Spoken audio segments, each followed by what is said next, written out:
The University boys battled hard for a positive result on the final day of the regular season, but it was just not to be on this occasion as visiting Hudson WRA emerged with a 1-0 win over the Preppers on Saturday afternoon in the team's annual rivalry match on the final day of the regular season.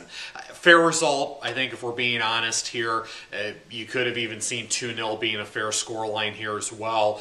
WRA generated 13 shots on target in this match, 7 of which came in the second half, and given the way that they were dominating the possession and the attacking flow and with the creativity that they had in the attack, mixing in some diagonal balls and showing a little bit maybe more creative ideas in the attack, I think it was inevitable that they were going to eventually get a goal out of this, and they were able to in the 73rd minute to grab the result.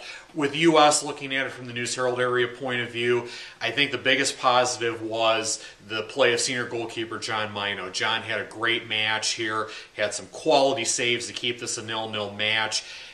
In addition to that, the back line improved as the match wore along. Center back Charlie Olson was particularly active throughout this match.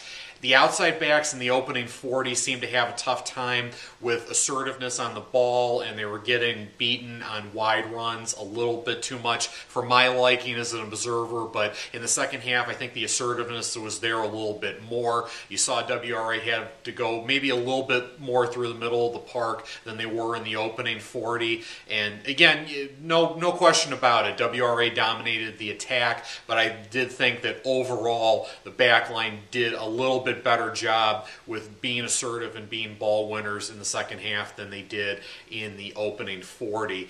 There were some good individual performances in the attack for U.S. from time to time as well. I thought Henry Wilhelm had a nice match in midfield, and Peter Benjamin had his moments up top. Had a good look there in the opening 40 off a goal kick. And then in the second half, I know there was a bit of controversy there where George Najib looked to spring Benjamin on a pacey through ball on the ground, and the linesman flagged offside.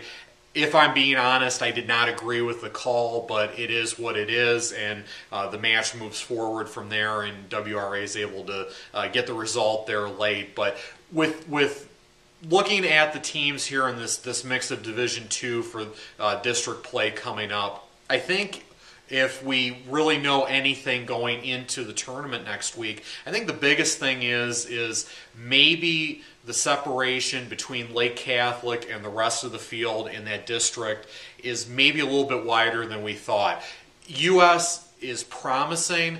I think, needless to say, they're in a rebuilding year. When you lose guys like Ryder Bell and Trenton Belusha and Alex Weisbein and Josh Wargo and that whole senior class, you're in rebuilding mode whether you like it or not. And U.S. has had its moments this year against an absolutely brutal schedule, and you'd like to think that once we get to the postseason here, they'll be able to peak.